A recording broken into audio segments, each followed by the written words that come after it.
What's up, guys? Trilogy here. Welcome to episode 5 of Trilogy Talk. Sorry for the late release. Lost track of time this week. I've been really busy with work and trying to go back to school, stuff like that. But anyways, here's going to be your update for the last week. If you don't know, I'm Trilogy with Trilogy Talk. My channel is Trilogy Effect. We do gaming, movies, manga, anime, gaming. I said that already. Dungeons and Dragons. Video gaming, and then other gaming, all kinds of gaming. So we're big gamers here.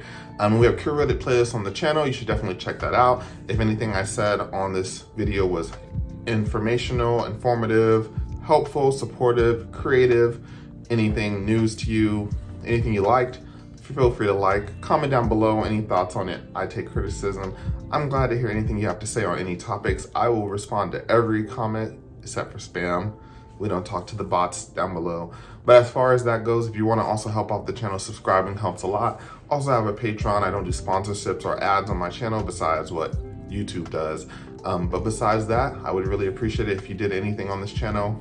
Still growing, and I appreciate any feedback. With that said, let's jump into episode 5 of Trilogy Talk. Next thing I want to talk about is Wheel of Time. Honestly, I've been putting the show off for a while. I don't know why. Whenever I watch stuff, I watch YouTube videos first, and then after YouTube, I go alphabetically through my streaming services. So I'll start at Apple TV, and then I'll go to Crunchyroll, and then I'll go to Hulu, and then I'll go to Netflix, and then Prime Video.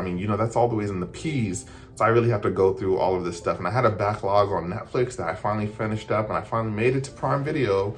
And there wasn't anything on YouTube to watch. So I finally started the show, and it's pretty good. I know Amazon's really trying to capitalize off of the medieval magic type fantasy setting that Game of Thrones really was groundbreaking in, and that made really mainstream. So of course they're doing the Lord of the Rings prequel show.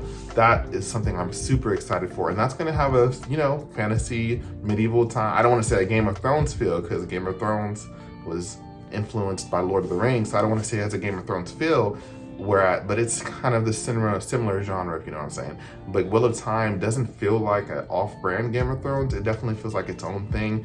And I understand that this book series is super popular, and it's like 15 books. So I'm like, sheesh, 15 books with prequels and established lore. And before watching this show, I did watch like a very long lore video, because I love I love stuff that has lots of lore, interesting lore. Like before I saw Dune, I watched a whole video over the history of Dune in like 2,000 years before the movie even started. And same thing with Wheel of Time.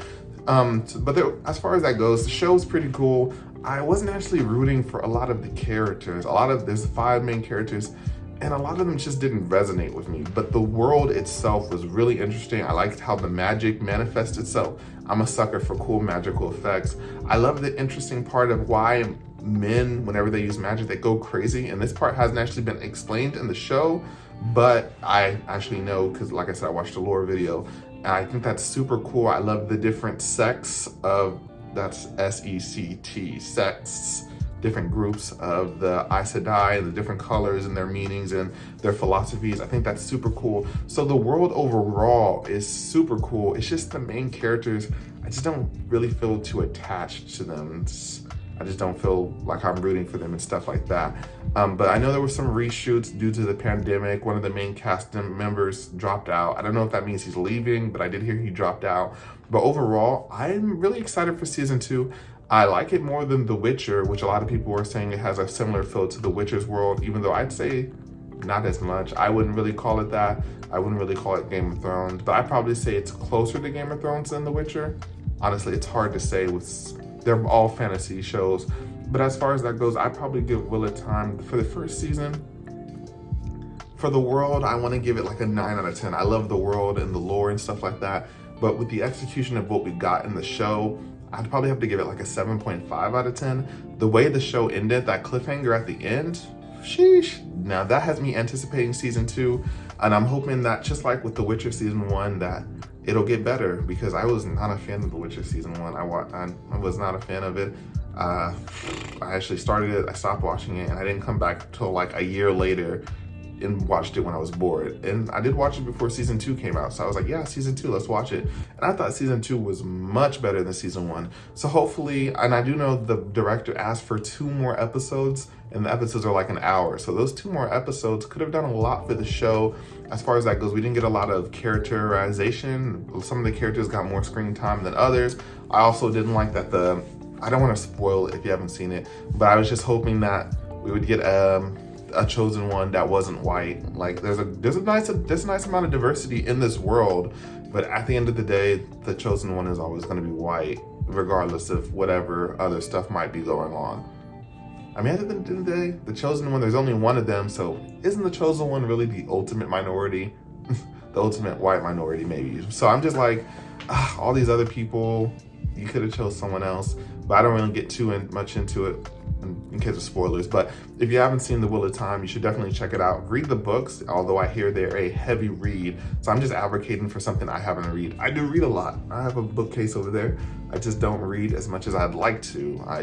I mean, I'm busy, but I used to love reading as a kid. I didn't get technology. I didn't get my first Xbox till I was like 17. So what was I doing before then? Reading. I didn't get to go outside often either. Sucks. But I still loved reading. It was like a great escape from my very strict upbringing. I was like, I could just read and go anywhere. But I should read. I should really get back into reading. Yeah, if you guys have any good reading suggestions, like fantasy, fiction, that's what I really like. I've been writing, so it's hard to read, write, play video games, work, go to school, do all that other stuff at once. And you just have to make time for it, I guess. But yeah.